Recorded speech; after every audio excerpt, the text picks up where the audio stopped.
It is the 29th day of January. Spencer Atkins here with you, and we're talking about the snow that's on the way. Let's jump to it, and let's talk about, we've been talking about this all week, right? Let's find out what's going to happen. Luckily, it is a Saturday when the snow is going to be on the ground, and we wake up and we see that out there. Let's show you some of the weather models. We're going to start off here by looking at the model that we call the NAM, and we're looking at 18Z.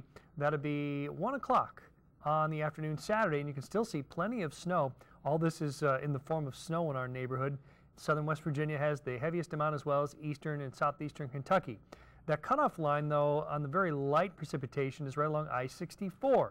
Those lows are way to the south, so it shows you that we can certainly pick up precipitation even when the lows are far away from us, way out over, let's say, even Cape Hatteras in the afternoon. Now, that's the NAM model, and you'll notice here that when we go to the GFS model, it looks very, very similar now, which is great. We like it when they come together.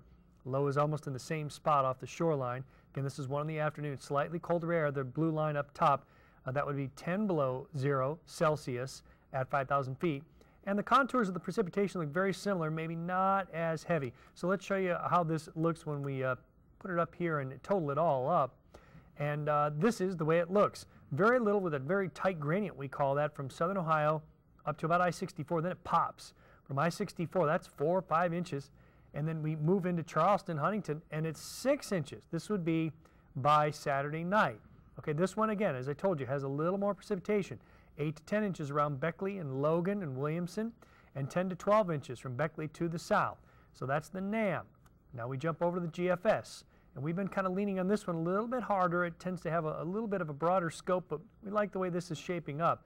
It does put an inch into sections of, let's say, even Lawrence County, Ohio, into Mason County, West Virginia. And then you step up very quickly to about 3 inches around the Huntington area, kind of goes diagonally on up to just south of Spencer, and then it's about 4 or 5 inches around Charleston and those deeper greens, 6 inches in a thin band just south of Charleston into southern Wayne County, on over into eastern Kentucky, and then we really step it up around Inez, Kentucky, 6 to 8 inches there, blue line there right across Logan, Chapmanville, 8 inches, excuse me, then 10 inches south of that from Beckley into about a 10 to 14 inch band around Bluefield. Tend to like that one a little bit better, so obviously that means we'll have a lot of snow. You get half of that during the overnight hours and half of that again during the daytime on Saturday. So that's at the end of the day Saturday.